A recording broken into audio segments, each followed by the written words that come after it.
Salut tout le monde. Alors aujourd'hui, je me réinstalle comme d'habitude. On se retrouve pour une nouvelle vidéo. Donc là, c'est une vidéo particulière forcément. C'est pour le Pumpkinton Challenge. Donc un challenge que vous connaissez forcément puisque ça fait 5 ans je crois que Guimauve règne sur tout l'automne sur Booktube parce qu'elle a inventé un challenge absolument fantastique.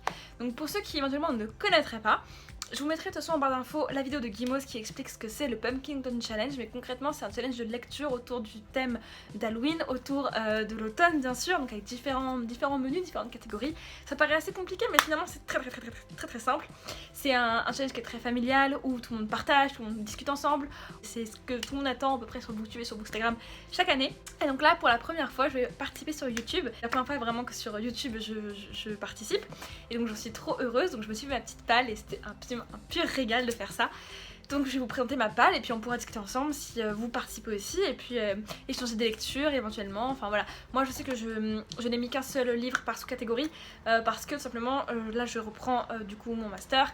Je commence un nouveau, je suis professeur stagiaire dans un lycée, donc j'aurai 2 classes, donc j'ai mes cours préparés, enfin voilà, c'est beaucoup de travail, donc forcément j'aurai moins de temps de lire, c'est le jeu hein, de toute manière, mais je tenais quand même à participer parce que de toute façon c'est très précieux, c'est vraiment une sorte de tradition saine pour une fois sur Booktube, et je trouve ça vraiment très chouette, donc c'était avec grand plaisir que je participe et que donc je vous invite voilà, à participer également si vous êtes friand sur le petit challenge ou très léger, voilà, il n'y a pas de gagnant, pas de perdant, tout le monde est gagnant, vraiment, le but c'est vraiment de s'amuser, d'échanger autour de la lecture, ou de rester dans votre coin si c'est votre truc, il n'y a aucun souci. Bref, vous avez compris, c'est fait pour tout le monde. Donc aujourd'hui je vous présente ma palle tout de suite. Pour le premier menu, donc c'est automne frissonnant. Donc je vais regarder mes notes en même temps, je vous préviens, je suis désolée d'avance. Mais donc la première sous-catégorie c'est Gargare à la main de gloire. Et il faut lire un récit sur un voleur, un thriller, un policier, la superstition, l'horreur, l'épouvante. Donc j'ai choisi pour cela de lire Last Weekend de Cara Thomas aux éditions Castlemore. Donc j'en avais déjà parlé je crois sur la chaîne, donc là j'ai réussi à le caler, donc je suis très heureuse. Donc c'est un nouveau bouquin de Cara Thomas où on va suivre donc 3 amis qui sont en week-end sur une île. Et puis un matin l'héroïne se réveille et ces 2 amis ont disparu. Que s'est-il passé? La couverture est super intrigante, c'est dans des tons très froids, très glacés, ça m'intrigue de fou, c'est assez court en plus donc ça se tire bien. Et puis de toute façon Cara Thomas c'est souvent du thriller qui prend au trip, donc j'ai vraiment hâte de le lire. Puis je vous en dis très vite des nouvelles. Deuxième sous-catégorie c'est Double Toil and Trouble. Donc là il s'agit de lire un récit oui, sur des sorcières, une pièce de théâtre, de la prophétie, la tragédie. Donc là j'ai choisi de me cibler sur le mot sorcière. Et je compte donc lire L'éveil des sorcières de Cordelia aux éditions Scrinéo. C'est un super ouvrage qui m'a gentiment été envoyé par Scrinéo, donc j'en suis super heureuse parce que Cordelia je la suis depuis très longtemps. En plus elle vient de la même ville que moi, donc voilà, je l'ai déjà croisée, enfin voilà, je l'apprécie beaucoup. Et donc là en plus on suit une héroïne qui s'appelle donc Nora comme moi. Donc ça a l'air tout mignon, ça a l'air tout choupi, c'est de la jeunesse hein, donc là c'est pas du tout prise de tête, ça va être tout doux. Et puis voilà, on est sur le thème de la sorcière, donc je suis ravie. Ensuite, la troisième sous-catégorie, c'est le folklore de Chipenden avec créatures surnaturelles, fantastiques, obscures, fantasy. Donc là, j'ai choisi de me concentrer sur le mot obscur et donc je vais lire Une nuit au funérarium de Daryl Delight qui a donc été autopublié et qui m'a gentiment été envoyé par l'auteur. Il est beaucoup lu pour un auto-édité, je trouve que c'est un auteur qui est beaucoup lu, je l'avais vu longtemps même avant de m'intéresser à ce qu'il faisait, j'avais beaucoup vu ses ouvrages passer. Il écrit très bien, vraiment, parce que du coup j'ai commencé à lire cet ouvrage, je l'ai quasiment terminé donc j'en dis vite des nouvelles. Pour l'instant c'est une super lecture, en plus en tant qu'ancienne croque-mort je peux dire que voilà, il y a pas mal de choses que je reconnais et honnêtement c'est très piquant, très mordant, enfin j'aime vraiment beaucoup. Et donc là on est dans le thème de l'obscur et ce côté très nuit, très nocturne, très obscur, et puis voilà, il y a une ambiance qui est très pesante chez cet auteur là que je vous recommande pour Pumpkinton Challenge. De toute façon ça passe parfaitement. Il a écrit d'autres ouvrages toujours dans l'horreur, toujours dans l'obscur, donc je pense que vous pouvez vous plonger sur cet auteur qui à mon avis saura faire des œuvres qui pourront vous parler. En l'occurrence je vous recommande vraiment celle-là, j'ai vraiment hâte de la finir et puis comme ça je pourrais cocher, je triche un petit peu mais bon c'est pas très grave, je pourrais cocher donc cette sous-catégorie de ce menu. Ensuite, deuxième menu, c'est Automne, douceur de vivre, donc ça va être très joli, très doux avec des lectures beaucoup plus douces. Donc la première sous-catégorie c'est It's Just a Bunch of Hocus Pocus, avec donc un récit sur Halloween, Samhain ou Samin, je sais pas comment vous prononcez, automne. Donc comment dire que là j'étais absolument ravie parce que je suis absolument une grande fan de Samhain, une grande fan d'Halloween et c'est vraiment mon anniversaire spirituel, c'est là où je m'éclate le plus, c'est là où je fais mes soirées que je préfère. J'adore Halloween, vraiment, chaque année c'est une attente forte.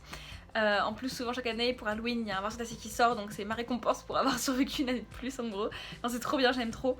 Et donc là pour cette année j'ai choisi Plume et Sigu de Gwendoline Kiss, donc là c'est aux éditions du Chat Noir. Ça parle en gros d'une sorcière qui a réchappé à un meurtre, enfin un massacre causé par des chasseurs de sorcières. Et donc elle va devoir en gros survivre de ce que j'ai compris. Puis il va y avoir beaucoup de liens à la nature, etc. À l'acceptation aussi je pense, parce que du coup c'est une survivante. Ça a l'air trop beau, ça a l'air tellement poétique, en même temps tellement dark. En même temps je vois très bien le côté voilà automne, le côté Halloween avec cette héroïne sorcière. Enfin franchement ça me parle de trop. J'espère qu'il y a ça, sinon je triche un peu, mais en même temps souvent Samhain c'est quand même... Samhain c'est une tradition wiccan, c'est une tradition qui est liée aux sorcières, donc je pense que je suis dans le thème. De toute façon j'ai déclaré que j'étais dans le thème, donc je suis dans le thème. Ça me tente beaucoup, en plus c'est un roman qui est très court, il fait 200 et quelques pages, donc vraiment ça va te lire super vite. Puis il a l'air tellement beau, tellement poétique, et puis Gwendoline Kist, voilà, elle a fait plusieurs fois ses preuves, voilà, on sait qu'elle a une très belle plume, donc j'ai vraiment hâte de le lire. La deuxième sous-catégorie, je vais galérer à prononcer le nom, et Gigi, tu ne trouves pas que ça sent drôlement bon à la Jyuthyopanja? Je suis désolée pour ceux qui ont la référence et à qui j'ai écorché le nom. Je crois voir la référence, mais donc je vais pas m'exprimer. Mais voilà, c'est une sous-catégorie au nom très compliqué, mais avec les mots-clés parcours initiatique, jeunesse, famille, nourriture. Donc là, je sais que c'est un côté qui se veut un petit peu doux, qui se veut chaleureux, qui se veut cocooning.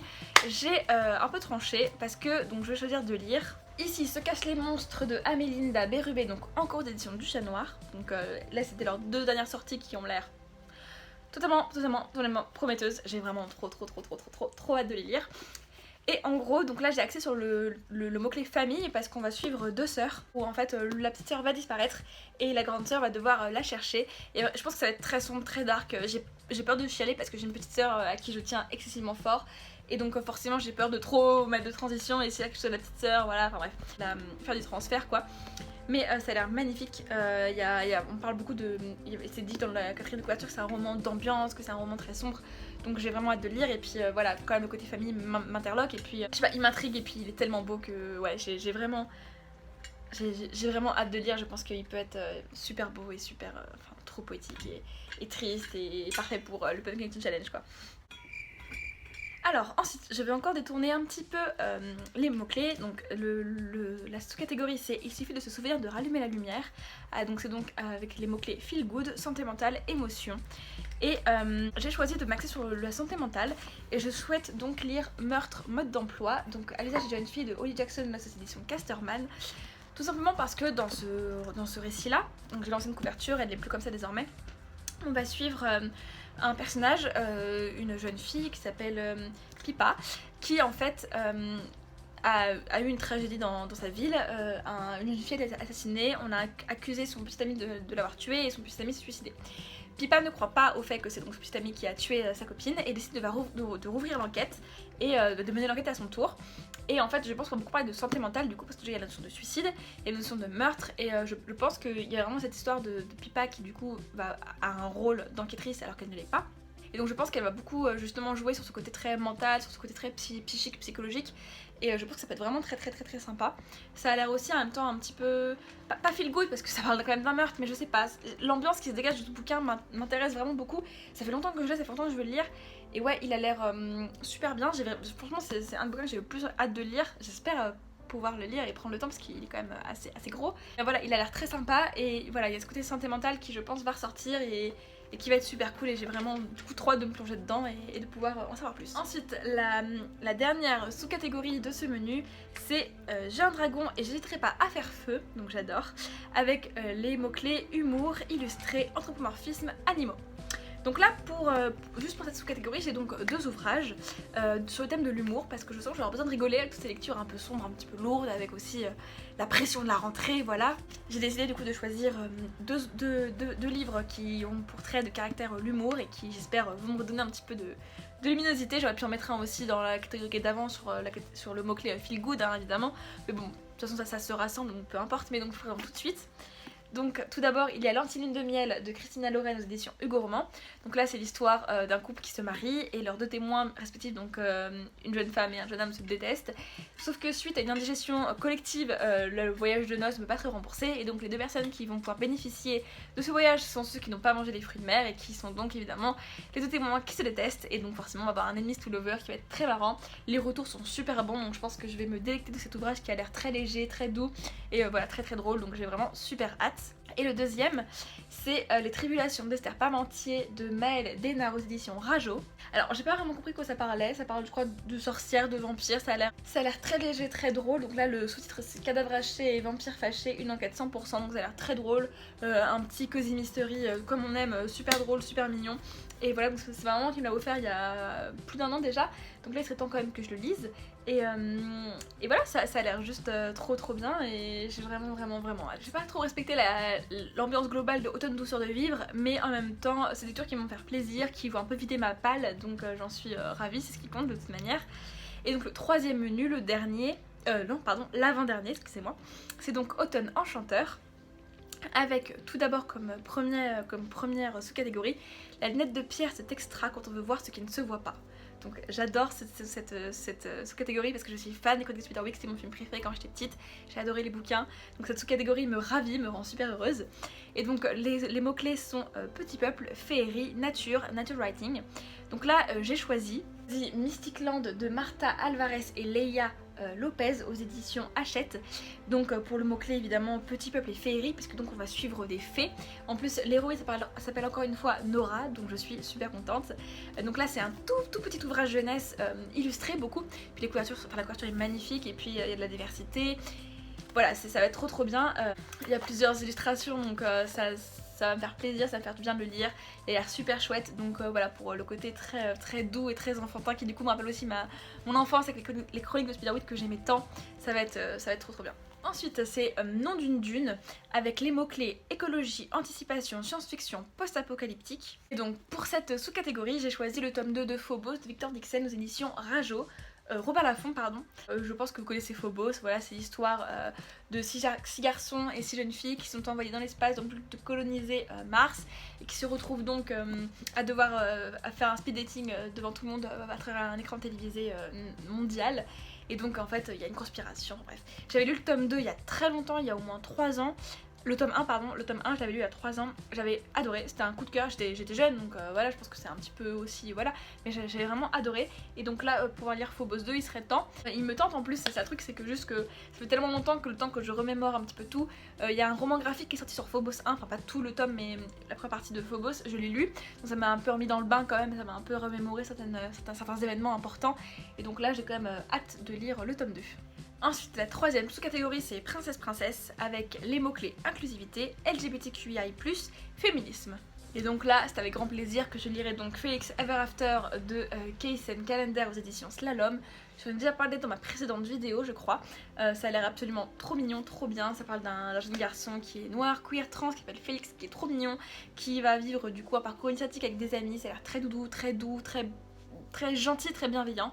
Donc j'ai juste trop hâte de le lire, je pense que ça va être une lecture qui va faire du bien aussi, qui va réchauffer le cœur en ces temps un peu plus froid, donc j'ai vraiment trop hâte. Nous passons ensuite au dernier menu, le quatrième, qui s'appelle donc Automne des mystères.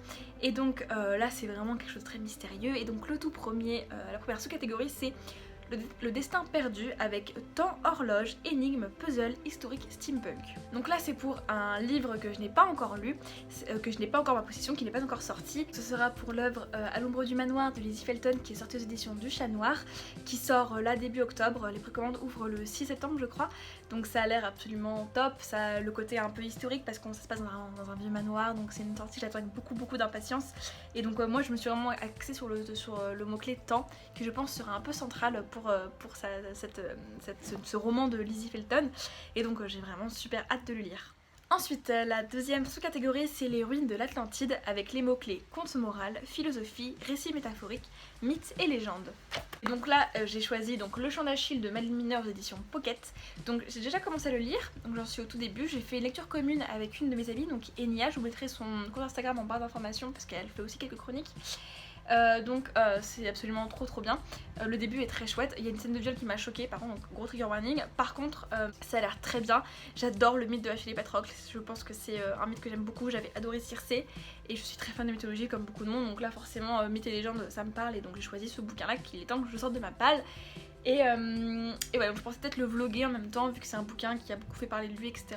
Pourquoi pas, je sais pas, je verrai si j'ai le temps, si j'ai la foi, puis si ça vous intéresse. Mais donc voilà, c'est un bouquin qui a l'air très chouette, qui commence bien, qui a des mauvaises critiques mais aussi de très bons retours, donc là je préfère ne pas trop les écouter, me fier à moi-même et puis voir ce que j'en pense, et puis en même temps je discute pas mal avec Kenya et donc c'est très chouette. Si vous souhaitez rejoindre la lecture commune, vous êtes les bienvenus, de toute façon, hein, vous êtes toujours les bienvenus, mais donc voilà. Ensuite, donc pour l'avant-dernière sous-catégorie du dernier menu, c'est donc en avant Yvette Tempête. Et donc les mots-clés sont aventure, archéologie, artefact, voyage. Et donc là, j'ai tout naturellement choisi La maison au milieu de la mer Cyrulienne aux éditions de Saxus par TJ Klune pour le côté voyage et le côté aventure. Ça a l'air d'être un bouquin trop chou, je n'ai pas compris de quoi il parlait, vraiment je n'ai pas compris. C'est pas grave, je vais faire sans. C'est un bouquin que tout le monde m'a recommandé, tout le monde m'a dit c'est super tout doux, c'est super LGBT, c'est trop bien. Le Saxus avait carrément posté une citation qui disait lire ce bouquin c'est comme se mettre sous une couverture gay, et je trouve ça à mourir de rire, vraiment ça m'a fait beaucoup rire. Donc voilà, donc je serais hâte de le lire. La couverture est trop canon et puis voilà, c'est le Saxus, donc je ne fais pas totalement confiance parce qu'ils m'ont déjà déçu sur des bouquins, mais en général ils traduisent quand même des titres qui sont vachement attendus, qui sont vachement appréciés. Donc honnêtement j'ai vraiment hâte de le lire et puis je doute pas que ça pourra vraiment beaucoup me plaire, et donc j'ai vraiment super hâte. Et enfin la toute dernière sous-catégorie du dernier menu, c'est donc cabinet de curiosité avec les mots-clés art, science, musée, singularité, étrangeté. Donc là j'espère vraiment pouvoir lire ce bouquin.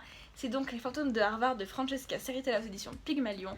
Ce bouquin me tente, mais me tente tellement depuis trop longtemps déjà, il faut vraiment que j'arrive à le sortir. C'est vraiment le fait qu'il soit énorme qui me bloque, mais donc ça parle d'une jeune fille dont le frère était à Harvard, il entendait des voix, il s'est suicidé. On ne sait pas s'il était schizophrène ou si vraiment c'était des fantômes. Elle aussi, elle arrive à Harvard, sauf que voilà, elle aussi va commencer à entendre des voix, donc ça a l'air absolument génialissime. Vraiment, ça me tente, le côté justement art, le côté science, le côté étrangeté, le côté très universitaire avec Harvard, etc. Enfin voilà, j'ai juste trop hâte de le lire, il a l'air vraiment génial. Les retours, j'en ai vu aucun. Par contre j'ai vu qu'il était noté 2 étoiles sur 5, ce qui est très peu, ce qui est vraiment très bas.